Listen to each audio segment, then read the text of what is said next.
Bonjour à tous, bonjour à tous, à toutes. Bienvenue dans l'Unicampus Gaming Live, l'émission de l'Université de Caen dédiée à la ludopédagogie, pour un épisode que l'on espère appétissant.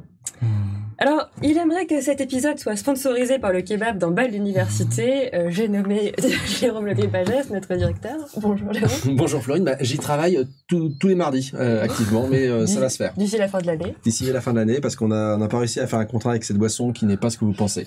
Bien sûr, mais on a plus de chance avec le kebab. Je ne l'ai jamais vu aussi heureux que quand je lui ai offert mon dessert à la cantine. C'est bien sûr notre game designer préféré, Nicolas Abonneau. Bonjour. Bonjour tout le monde. Bienvenue à cette saison Merci. 2, Nicolas. C'est gentil. Et j'attends ton dessert. Ah bah, je pense que vous avez sur le plateau de quoi vous nourrir, n'hésitez pas. Et puis, bien sûr, il a pris en photo toutes les pages des livres de recettes du décor. C'est notre cher chef graphiste Benoît Hélène. Bonjour Benoît. Bonjour. Bienvenue à la saison 2. Merci beaucoup. Et on salue également Lucie, Arthur, Damien en régie qui nous ont préparé une belle émission et un super jeu. Alors, en cette journée où le monde pleure la mort de James Earl Jones, acteur connu pour avoir prêté sa voix à Dark Vador et à Mufasa, Jérôme Arbor... Tu me l'apprends, je savais pas. Ah, c'est triste. Je suis désolée de te l'apprendre en live. Ouais. Bon. Mais voilà, Jérôme Arbor a un t-shirt En pour hommage. l'occasion. J'ai pas de t-shirt Le Roi Lion, d'ailleurs. Ça serait moyen de faire quelque chose. Ce n'était que la voix. C'était que la voix, mais c'était quand même... Et c'est ce que je disais, c'est la carrière de ce type-là est incroyable. C'est une des voix les plus célèbres du cinéma. Il a plus été narrateur dans plein de... Il fait des voix off dans plein de documentaires, des films et autres. Et c'est un type qui souffrait pendant toute sa scolarité de problèmes d'élocution très très graves, quoi. Ah oui. Et comme beaucoup, on lui a dit, vas-y, apprends des poésies, récite-les dans la classe. Et donc, il a une carrière basée sur sa voix qui était a priori son point faible. Donc, il a fait un Conan. Ouais. Alors, on se retrouve pas pour parler de Star Wars, même si ça pourrait être l'objet d'un prochain épisode. Mais bel et bien pour parler de jeux et de nourriture, comme le décor de l'émission vous en a peut-être donné l'indice. Il y a du gluten. Vous avez du gluten, vous avez de quoi manger, un peu de gras, puisque c'est la vie. Et donc, Jérôme, tu nous as préparé une chronique Ticket to Teach sur le jeu et la nourriture. Eh bien, allons-y. Merci Florine, et bonjour à toutes et à tous pour cette nouvelle chronique Ticket to Teach.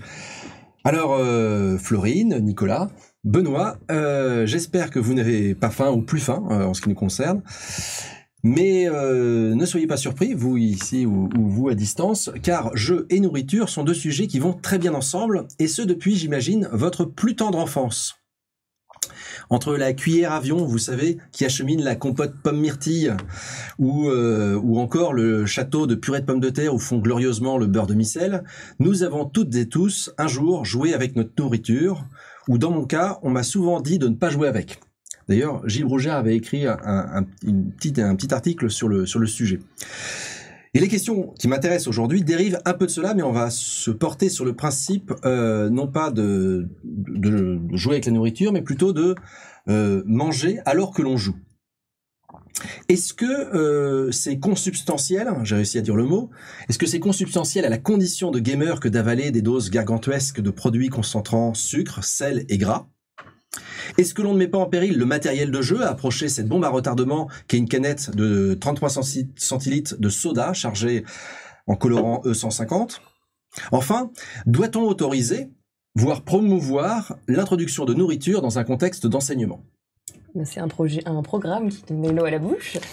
Alors l'eau, il n'en est pas vraiment question parce que, comme je l'indiquais, l'image associée à la consommation des joueuses et des joueurs est plutôt celle de la malbouffe, la junk food. En anglais.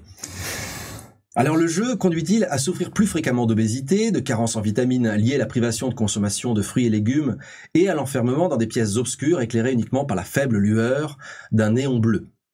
Alors oui, ça c'est une réalité. C'est une réalité qui existe dans nos milieux geeks et nerds. Mais comme nous l'avions montré lors de notre enquête européenne en 2021 sur l'e-sport, cette réalité de l'alimentation déséquilibrée ou de sédentarité n'est pas propre au monde du jeu. C'est plutôt une tendance de société qui s'exprime partout.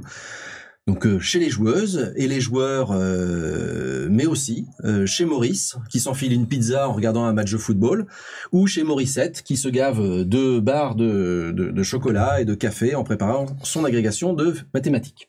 Oui, donc les dangers de la junk food s'arrêtent pas au jeu, mais est-ce qu'il y a d'autres questions concernant le jeu à la nourriture que ces dangers alimentaires? Alors il y a un autre danger effectivement qui me semble d'ailleurs plus important. Moi, ce qui m'inquiète quand je vois quelqu'un manger à ma table de jeu, je m'en fiche un peu de son taux de glycémie pour tout dire. Mais ce qui m'inquiète, c'est ce qu'il va pas ruiner mon plateau. Est-ce que il va pas mettre ses gros doigts dégoûtants sur mes manettes, ces gros doigts gras plutôt. C'est pas la, c'est le gras qui me gêne. Et ça, je pense que je ne suis pas le seul à avoir cette petite tendance maniaco-obsessionnelle à la propreté autour de mes éléments de jeu. Ça, c'est quelque chose que l'on retrouve vraiment de façon assez commune chez les joueurs. Et en ce qui me concerne, ça serait un argument assez fort pour interdire et déconseiller de manger ou boire pendant un jeu. Et d'ailleurs, petite anecdote, j'ai souvenir pendant une convention où on jouait, c'était un jeu qui est un jeu assez rare, qui est plus réédité et qui a priori ne le sera plus, la richesse des nations. On pourra en reparler. Et j'ai souvenir quand je suis arrivé, la personne a dit OK, vous pouvez boire votre Coca-Cola si vous voulez, mais si vous le faites ça, vous mettez un billet de 50 € sur la table.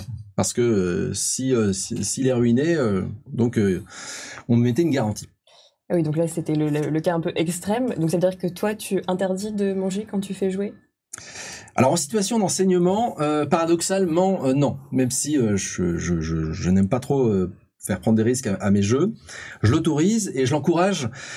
Je l'encourage tellement que j'amène souvent à manger d'ailleurs, et je fais acheter à manger pour que on ait de quoi manger, de quoi boire en quantité. Alors pourquoi, me demandez-vous? Eh bien, parce qu'en classe, nous utilisons une méthode ludopédagogique reposant sur les cycles d'apprentissage de David Kolb. Cette approche en 4 étapes pose comme fondement une expérience sensible et authentique de jeu. Aussi, quand je scénarise, je vais essayer de ne pas simplement penser contenu académique, mais aussi d'ouvrir une réflexion sur tout ce qui pourrait améliorer l'expérience de jeu. Un jeu n'est un jeu que si les protagonistes le décident, et pour accompagner leur décision consciente et inconsciente de s'engager, il faut jouer sur l'environnement. Choix de la salle, décor de la salle, agencement des tables, et aussi sucreries à portée de main, boissons. C'est pas par démagogie. Non, c'est pas par démagogie que je vais amener des boîtes de Haribo, c'est parce que je pense que ça renforce l'engagement. C'est plutôt par cynisme. C'est un appât. C'est ce que je vais mettre sur mon hameçon ludique.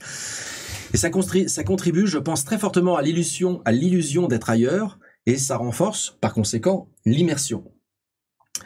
Comme je fais souvent jouer des jeux à des règles assez complexes, ou du moins à des jeux qui sont souvent longs, je néglige pas non plus les risques de surcharge mentale, d'épuisement ou de découragement. Ici, le sucre, en particulier, soutient par ses qualités nutritionnelles mon objectif pédagogique. Et puis aussi, dernier argument, je pense, c'est que partager la nourriture, on le voit bien, c'est aussi une forme de commensualité, donc c'est une forme de socialisation, et donc ça renforce la cohésion sociale et l'esprit de groupe. Donc qu'est-ce qu'il y a au menu de tes sessions de jeu? Alors, c'est là où il faut essayer de ne pas mettre n'importe quoi à portée de main. On privilégie des sachets individuels pour des raisons d'hygiène. Alors en plus, depuis les épisodes où on a découvert qu'il y avait des petits virus qui pouvaient nous amener à nous confiner un petit peu longtemps, on évite. On a un champion du monde de l'hygiène à ce titre-là, il est en régie, c'est Damien. Chaque fois il nous dit pas des gros bonbons, des petits sachets. Voilà, on évite ce qui est vraiment gras, ce qui va mettre éventuellement plein de miettes.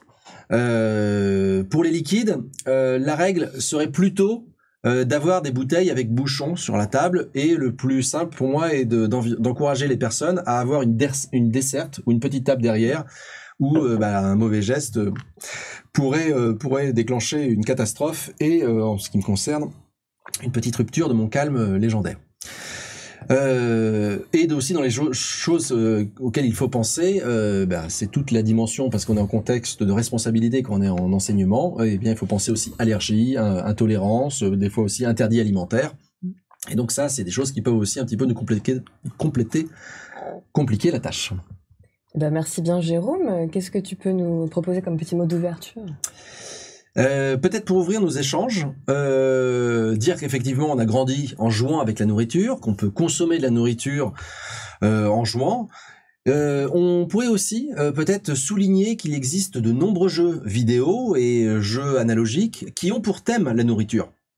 Je pense à Cooking Mama, Candy Crush, Overcook, Cosmopolite, il y en a quelques-uns. Ouais. Bacchanal, où un jeu où on boit autant qu'on mange. Enfin, on fait que boire. Non, on sort, pardon. On sent. Et donc, j'espère que je vous ai ouvert l'appétit à jouer, ou en tout cas ouvert l'appétit à échanger. Pour ma part, c'est réussi. Merci Jérôme. Merci à vous. Et ton ouverture fait une très bonne transition, j'adore, avec le petit jeu que nous vous proposons ici dans la salle et aussi chez vous à la maison, que vous soyez en live ou en replay. Donc, nous vous avons Il est préparé... meilleur avec le... Il est meilleur le... Vous voulez nous faire des revues produits On vous a préparé un petit jeu. Arthur et Lucie ont trouvé des images issues de jeux vidéo dans lesquelles on mange ou on cuisine. Et donc, vous allez les voir également à l'écran si vous nous regardez. Et je vais vous montrer les images en question. Et vous allez tout simplement devoir trouver à quel jeu elles appartiennent. Vous avez des petits buzzers. Voilà. Et Nicolas, tu as une boîte de popcorn que je peux... Non, je vais faire le buzzer. Tu fais le buzzer. Alors, vous êtes prêts ? Première image, cette petite cerise. Je tenterai peut-être un Sims. Ce n'est pas un Sims à ma droite, à ma gauche. C'est moche pourtant. Pas Nicolas, j'en peux plus. Les amis, je crois que je sais, mais j'arrive pas à retrouver le nom. Est-ce que dans le public, Tu cherches peut-être une blague. nous avons des avis? Ah, je vais pas retrouver. C'est un Cozy Games Ah, est-ce que qui a fait fureur notamment au moment du confinement, mais qui est connu depuis Est-ce que des ça serait années. pas un Stardew Valley? Non. J'y jouais déjà quand j'avais 10 ans. Animal Crossing. Tout à fait, c'est Animal Crossing. Ah oui, mais je croyais qu'on parlait de jeu. Moi. Oh, oh, oh. Alors, l'image est volontairement très pixelisée et pour vous, en live, vous allez avoir un petit bruitage qu'Arthur vous a préparé également. Minecraft. Bien vu, Nicolas. C'est un poulet dans Minecraft. Ouais, mais comme j'étais pas dans l'axe, je voyais J'ai pas fait Et puis on n'a Son pas buzzer. entendu le buzzer. On n'a pas entendu le buzzer. Vas-y, appuie sur ton buzzer. Alors, vous allez peut-être trouver plus rapidement celle-ci. Je fais voir également à Benoît. Je la mets bien haut. Je comprends même pas ce que je vois. Peut-être que c'est vos camarades. Parce qu'en fait, on souffre de... Ah oui, tu as trouvé. Toi. Ah, c'est Overcook. C'est Overcooked. Merci. Bien joué. En plus, j'en parlais. Non, c'est Overcooked 2. Pardon. Non, mais c'est le 2. Hein. Ouais. Arthur confirme. Alors, peut-être plus compliqué. Nous avons ce gâteau. C'est assez beau. Ah, c'est Portal, non? Bien joué. Oh. Ah, nous sommes sur un spécialiste. Le Cake is Portal. Alive. Jeu d'action, réflexion à la première personne. Il est caché d'ailleurs, il faut le trouver dans le décor.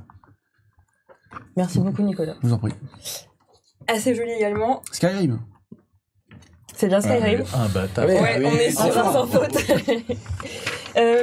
Peut-être un jeu que vous connaissez moins. Jeu C'est un jeu, indépendant. un jeu de cuisine. Tout à fait. Pas que, mais Un jeu en de partie. cuisine. Go Sushi? Non. Non, ça ressemble pas à ça, mais... Comme il y a des sushis, moi j'essaie de...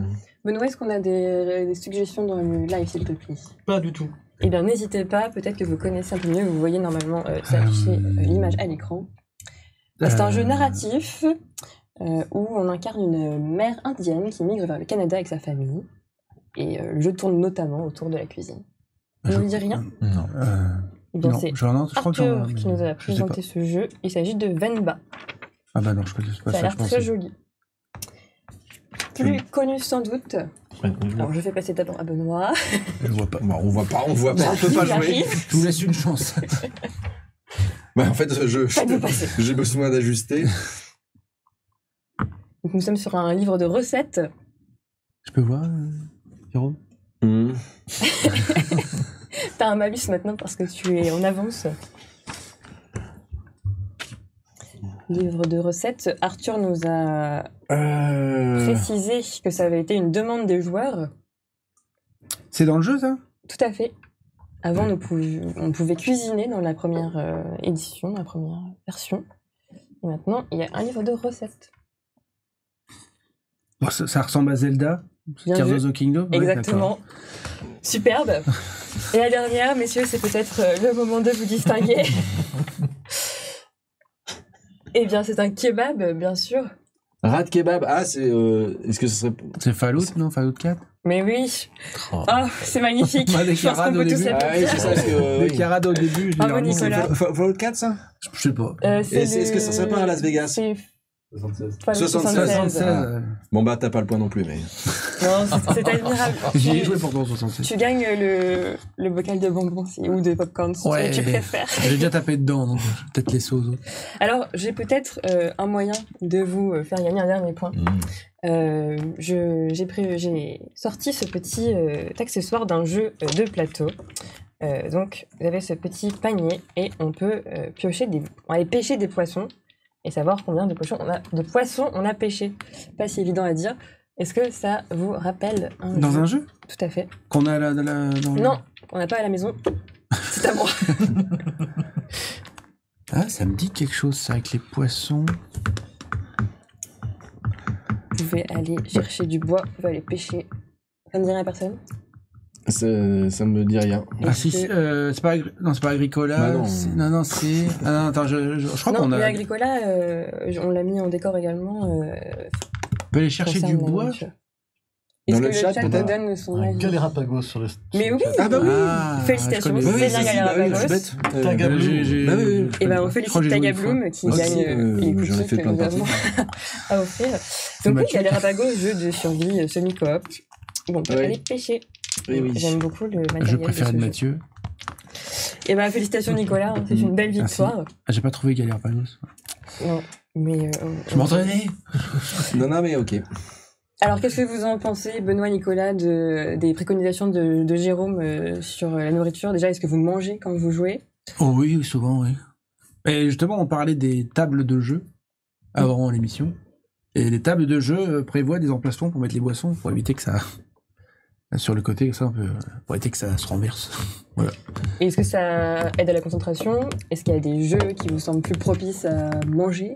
Moi, je dirais même que ça renforce un peu l'immersion, en fait. Enfin, ça dépend si on a un thème qui est déjà bien présent dans un jeu. Parfois, il y a même des jeux qui ont un accompagnement musical. Et parfois, avec ce qu'on est amené à manger ou boire avec, ça renforce l'immersion. L'autre jour, j'ai joué à un jeu autour de la pêche. On manipulait des poissons et tout ça. Et ben, j'avais furieusement envie d'un verre de vin blanc. Pour renforcer l'immersion, bien sûr. Le jeu en question, c'était... C'était Tokyo Tsukuji Market. Très bien. Il y a Nicolas, un très tu bon jeu de commerce. disais, je crois, en coulisses, qu'il y a un type de jeu en particulier qui te semble... Quand on joue Frosthaven et Gloomhaven, on mange tout le temps. Des chips tout le temps, ouais. Et c'est parce que c'est des parties longues? Ouais, ou- je mange que quand c'est long, ouais, autrement je mange pas généralement. Et en jeu de rôle aussi, on se disait qu'il n'y a pas de jeu de rôle sans nuit Ouais. à manger. Alors maintenant je fais des jeux de rôle en ligne. Ok.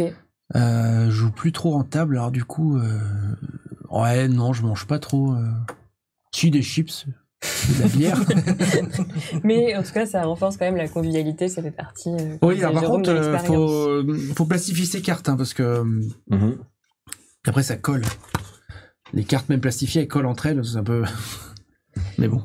Alors moi, j'avais aussi une question, notamment sur les jeux vidéo, puisqu'il y a souvent, ce qui est proposé aux joueurs, c'est de nourrir leurs personnages, de nourrir leurs animaux, leurs chevaux. Mm. Est-ce que vous le faites? Et il y a des jeux où ça n'a pas d'incidence de se nourrir ou pas.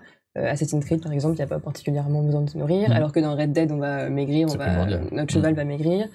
On prend un autre. Mais On n'a pas tous la même politique par rapport aux chevaux Même, dans les jeux le, vidéo. même le héros... Enfin, dans GTA, le personnage peut grossir, par exemple, s'il mange trop, etc. Donc, Ouais, Non. Sims. Ouais, dans le 3. ouais. Non, dans le 5, il peut grossir, je crois. Je crois plus, je crois que. Ah, c'est dans le 3. C'est possible, ouais, dans son Arthur ne Andreas. fait pas vraiment. Ouais. Ah ouais, il pouvait Ouais. gros. Alors, quel choix vous adoptez par rapport à ça? Dans Red Dead, des fois, je me rends compte que mon personnage ne mange pas assez. Et qu'effectivement, ça influe dans ses propriétés physiques. Donc, je suis un peu contraint de lui donner à manger, en fait. C'est ça que je veux dire. Et pareil pour les chevaux. Ouais, c'est un peu forcé, à vrai dire. Et toi qui as un profil, je dirais mi-explorer, mi-achiever, si je me trompe pas trop, est-ce que tu vas prendre du plaisir à composer ces repas, etc. Je vais prendre plaisir à cuisiner mes recettes, Ouais. Plus à faire des recettes qu'à les manger virtuellement. Ok. Jérôme, Nicolas? Moi, je le fais si c'est intéressant d'un point de vue mécanique de jeu. D'accord. Parce que souvent, c'est triste, mais c'est dans le jeu, mais ça sert à rien, généralement, en fait. C'est pas... Ça, donc toi, il faut vraiment que ça serve pas forcément ton expérience que ce soit intéressant, quoi, que ça me donne des bonus à mon personnage, genre de truc. Enfin, c'est... Il y a un jeu qui fait ça très bien, c'est Valheim, c'est un jeu de survie de construction viking nordique. Et il y a plein de nourriture, et chaque nourriture a une propriété différente qui va booster d'une façon particulière ton personnage. Et du coup, la nourriture, elle est vachement intéressante, quoi. Elle est vachement pertinente, quoi. Je trouve. Jérôme, est-ce qu'en termes de profil, du coup, j'aurais tendance à dire que tu fais comme Nicolas? Ah, moi, je suis pas un modèle dans les jeux vidéo en termes d'éthique vis-à-vis de mes avatars. Ou des autres PNJ. Voilà. Non, j'étais en train de réfléchir. En fait, oui, je suis assez d'accord. En fait, le jeu, ou bien la nourriture, elle est décorative. Et à ce titre-là, ça devient un peu absurde. En fait, des fois, il suffit de se prendre une injection de drogue qu'on trouve par terre, une seringue, ça nous nourrit, ou de la nourriture. Mais en fait, on parlait de Red Dead Redemption, par exemple. Ce jeu, typiquement, en fait, on peut manger un peu ce qu'on veut, ça n'a pas une influence dramatique entre payer $40 un steak ou manger un lézard qu'on aura tué le long de la route. Donc pour moi, ça devient, c'est pas spécialement intéressant, mais ça peut motiver éventuellement le joueur. Je trouve que c'est plus intéressant quand effectivement c'est intégré à la mécanique de jeu et où ça devient vraiment un central dans des jeux de survie. Des jeux de survie qui sont parfois très exigeants. Oui. Là, aller trouver la nourriture, ça a un peu plus de sens. Moi,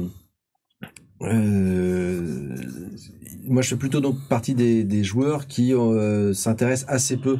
Par exemple, je m'en fiche des habits que portent mes bonhommes. Je vais pas aller faire une quête pour trouver un chapeau assorti à mes bottes. Donc désolé si ça heurte quelques sensibilités. Si ça heurte la sensibilité des plus jeunes parmi nous, mais c'est donc ce qui fait que mais cette couche là, la nourriture, voilà, peut être une vraie couche par contre d'intérêt. Moi je vois parfois des joueurs, je parle plutôt sur le matériel du jeu de jeu de plateau, de jeu physique. Qui l'appétit ouvert devant le plateau qu'il aurait offert, parce que c'est assez appétissant les petites pièces qu'on voit. D'ailleurs souvent je dis attention, ça se mange pas, et ça m'est arrivé des fois de voir des gens qui parce qu'il y a à manger un peu partout, ils s'étouffent pas avec, mais bon ils s'apprêtent à manger une pièce de jeu. Tu te rappelles dans quel jeu, parce que moi je pense à Everdell, avec en plus les textures différentes, son myrtille, tout ça. C'est vrai, les myrtilles sont très jolies. Manger. Ou je sais plus, c'est dans Wingspan aussi, il y a pas des trucs qui ont l'air à moitié bons. Petits œufs là. Oui, à des petits bonbons, Puis de dragée là, donc parfois ça peut ouvrir l'appétit. Donc c'est pas c'est pas inintéressant d'avoir cet élément-là, mais je pense pas que ce soit nécessaire. Voilà.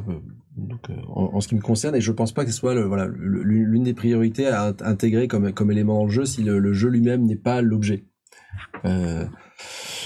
Cosmopolite qui tourne beaucoup autour de commandes de nourriture. Voilà, on a juste des cartes, mais c'est pas spécialement, ils ont pas été spécialement à rendre appétissant. Mais il y a même pas d'image des plats, je crois. Hein. Non, mais par contre, on en apprend beaucoup sur les plats de régions, de pays, et ça c'est plutôt intéressant. Avec le produit phare de mémoire, il y a le produit phare du plat qui est le produit à retrouver. Oui. Du poisson crevé, des escargots crevés, des poireaux crevés, des chaussures italiennes. Ah non, c'est de la tortue. Et Benoît, tu me parlais aussi du fait que la nourriture pouvait être une récompense au jeu.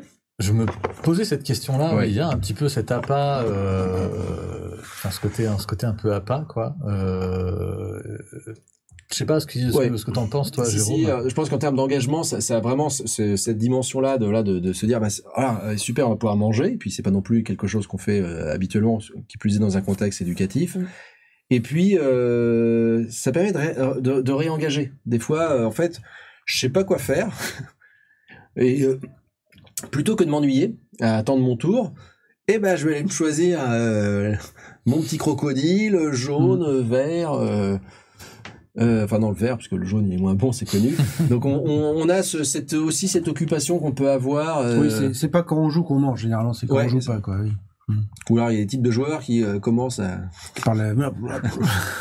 Mais moi, ça a cette fonction-là aussi, à mon avis, de pouvoir occuper sur des joueurs qui sont pas forcément complètement dedans. Oui, tu parlais de la gestion de l'anxiété, qui est parfois un paramètre à prendre en compte. Complètement. À savoir, est-ce que c'est une bonne chose de réguler son anxiété par la nourriture, c'est un autre débat, mais on ça le peut être fait ça, tous. ou un gros oreiller bien moelleux, mais bon. Une prochaine chronique sur les nounours dans du jeu. Et moi, je me disais aussi qu'il y avait donc un lien très fort entre nourriture et jeu, et parfois il y a même des jeux à manger ou des jeux à boire, et qui posent d'autres dilemmes aussi. C'est-à-dire qu'un jeu à boire, par exemple, il y a la récompense parfois de boire, mais parfois il y a aussi le côté non, je ne veux pas. Enfin, il y a un truc un peu duel comme ça qui peut se créer au niveau du choix, et ça m'a fait penser à également, on a de plus en plus de ludique dans la nourriture. Donc, essayer de faire en sorte de manger, mais d'une manière ludique. Et dans de nombreuses émissions de cuisine, comme ça, on voit des cuisiniers s'essayer à rendre plus ludique le fait de manger. Les repas dans le noir. Dans le noir, par exemple, c'est une vraie mise en jeu de quelque chose qui a priori ne l'est pas. Alors, puisque c'est quand même ce qui nous intéresse, est-ce que vous avez des exemples d'utilisation pédagogique de jeux qui ont pour thème la nourriture? Oui. C'est un bon début. Non, merci. Non, mais alors il y a eu d'ailleurs souvent sponsorisé, financé ou accompagné par des mutuelles d'assurance santé ou par même des fois la sécurité sociale des jeux qui ont été développés en particulier à destination des publics scolaires, surtout sur le collège pour avoir un peu un effet d'éducation à l'alimentation, donc, et qui sont plutôt à l'opposé des choses sur lesquelles voilà, on parlait. J'ai essayé moi de mettre des carottes et des machins, du guacamole et tout, mais et ben en fait ça marche moins bien. Ouais, je vois Florine que vous n'étiez pas là les jours où j'ai fait ça et vous regrettez. Mais où c'est pareil, on se dit à chaque fois tiens il faudrait qu'on mette des fruits. Si les personnes ont le choix, généralement ils vont quand même plus aller sur la barre de Kinder que sur au bout de la camp, pomme. les fruits ont pas un succès. Non, tu manges des pommes, toi. Moi j'en mange, oui, mais je vois bien qu'il y en a encore pas mal. Alors que les Kinder, bon, ils disparaissent généralement. Mais là on est plus sur les à côté. Et donc voilà, donc il y a le côté d'éducation à l'alimentation qui existe. On a, je crois qu'il s'appelait À table. Il y avait un jeu, donc on pourra mettre les références avec les articles qui vont avec. Donc il y a eu des jeux de ce type-là qui sont soit sur la façon dont on choisit ses aliments dans une grande surface, soit sur la façon dont on va les préparer. Voilà, donc il y a cette dimension. Il y a des choses qui sont aussi parfois plus liées à la chimie de la nourriture elle-même. Là, je pense au jeu Fast and Ferment que vous avez accompagné. Je sais pas si tu veux en dire oui, quelques mots. Oui, mais c'est sur de la nourriture, mais c'est abstrait. C'est vraiment un niveau. C'est les ferments en fait. Mais oui, mais là, c'est vraiment des petites bactéries, des petits. Et le but pédagogique du jeu, Fast and Ferment, on peut peut-être le redire. Je me souviens plus. C'est Damien qui est. C'est le problème du kebab à avaler en vitesse entre 13h15 et 13h30. Je crois que le but, c'est qu'ils retiennent les propriétés des ferments. Il y en a beaucoup. On a la confirmation de Damien, il hoche la tête là, je Tout sais. à fait. Ouais. Il y a une trentaine, Donc, je crois, des ferments et ils ont dans 3 grandes catégories. Et c'est un jeu de cartes et ils doivent faire des collections de ferments et les ranger dans les. Puis il y a des faux ferments. Ah, voilà. Donc nous travaillons actuellement donc, sur Fast and Ferment. Des ferments, oui, ouais, c'est un peu de tout. Hein. Et on découvre, c'est intéressant, ce qu'on découvre. Pas pour quelqu'un qui fait pas la formation. Je sais pas si c'est bio ou je sais pas quoi, science, que voilà, il y a beaucoup de ferments. Et il y en a, ils sont étranges. Quand on lit leur description sur les cartes. Voilà, c'est tout. Et voilà, mais ça peut aller, enfin vraiment, sur les jeux un peu sérieux autour de la nourriture. Voilà, on a des gammes qui vont depuis l'alimentation jusqu'à la chimie, la consommation. Dans les jeux grands du commerce, on a souvent des jeux qui mobilisent la nourriture en tant que ressource à consommer. Et c'est pas si simple parce que on est sur une mise en abîme du plaisir parce que et de l'interdit et de la volonté. Donc le jeu en tant que thème lui-même n'est pas si simple à traiter. Donc on vise souvent le jeu pour ses vertus transformatives dans les représentations et dans les pratiques, de se dire voilà, on va faire un jeu et puis ils vont apprendre que c'est mieux de manger de telle façon parce que ça mobilise peut-être moins de ferments dangereux ou que sais-je. Dans les faits, c'est compliqué après d'enclencher. Et ça, c'est pareil aussi, c'est difficile de documenter comment une habitude alimentaire et des préférences alimentaires peuvent être impactées par une expérience de jeu qui n'est pas forcément en plus répétée. Dans le cadre d'éducation, on va le faire jouer une fois, 2 fois. Donc là où on a des choses qui me semblent avoir un bénéfice, c'est sur la dimension, j'ai envie de dire, éthique et responsable par rapport à ce que l'on va acheter. Mais voilà, transformer les habitudes alimentaires, ça me paraît, c'est difficile. Et c'est des choses où peut-être qu'on demande beaucoup aux jeux dans cette perspective-là, parce que on n'est pas sur un apprentissage qui peut être éventuellement isolé, ou même s'il est transversal, qu'on retrouve dans un contexte. L'alimentation, on passe notre temps, notre vie à manger, ou à avoir envie de manger, ou à regretter d'avoir mangé. Oui, là, on est vraiment sur un changement d'habitude. Ça a été ma dernière heure, là, ce que je viens de faire.